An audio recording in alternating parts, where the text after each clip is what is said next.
In May 2025, a company did something no company does. It banned its own bestseller.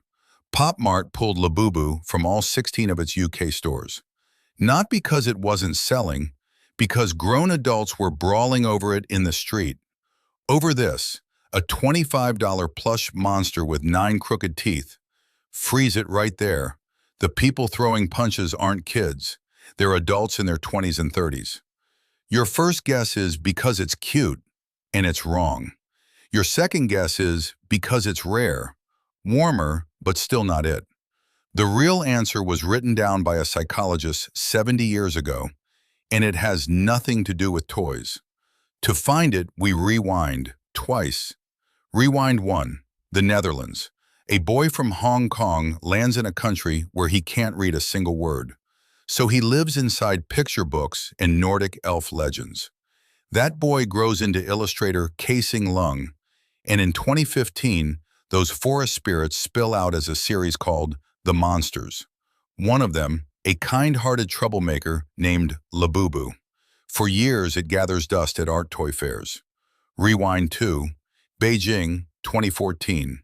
A shopkeeper named Wang Ning stares at the flatline sales of his failing variety store, except for one product, a Japanese blind box figure outselling everything on the shelf. He bets the whole store on that glowing box. And in 2019, he signs Lung's Little Monster. Two quiet obsessives, one machine about to switch on. Here's the machine. A blind box means you pay before you know which figure is inside. In the 1950s, B.F. Skinner discovered that unpredictable rewards hook harder than reliable ones. It's called variable ratio reinforcement, the most compulsion-inducing reward schedule psychology has ever measured. Now the kicker, printed right on the box. Each series hides a secret figure, at odds around 1 in 72.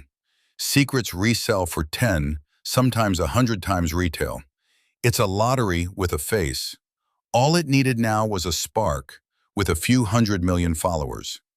April 2024, Blackpink's Lisa posts Labubu to hundreds of millions of followers. Thailand's shelves empty within days. The government makes the doll an official tourism ambassador, airport welcome ceremony included. And because the hit product is a bag pendant, every owner becomes a walking billboard. Rihanna, Dua Lipa, David Beckham, here's a gift from his daughter Harper. $25 monsters swinging from 5-figure Birkins. The Monsters line grows over 700%, roughly $420 million in 2024. Pop Mart tops $40 billion in value, worth more than Mattel and Hasbro combined. Then a human-sized Labubu hammers at auction for roughly $150,000. Full stop. Because this engine would run on almost any object, and it has. The 90s called, they'd like their Beanie Babies back. Same fever, same, it's an investment, folklore. And the sold-out everywhere scarcity isn't a supply failure. The shortage is the product. So look at the doll again. It's a slot machine wearing a plush costume. And Pop Mart isn't a toy shop with long lines. It's a casino with a gift shop. And every casino attracts a shadow economy. Meet the Lafufu, counterfeit Labubus flooding the planet. Chinese customs seized tens of thousands of fakes in 2025. Collectors now trade authentication rituals. Count the teeth, 9 is real. Some buyers embrace the fakes on purpose, a proud budget subculture. Regulators noticed what was really being sold. In 2023, China banned blind boxes for kids under 8 and forced companies to publish the odds. Because this machine has ancestors, gachapon capsules, trading card packs, video game loot boxes. The face changes every generation, the math never does. Which leaves the real question, bubble or franchise? Beanie Babies ended in the attic. Hello Kitty built a 50-year empire. Pop Mart's founder talks about becoming China's Disney. But Disney characters have stories. Labubu has odds. And an empire built on maybe has one fatal weakness. The moment anyone can just buy one, the maybe dies. The stock already flinches every time resale prices cool.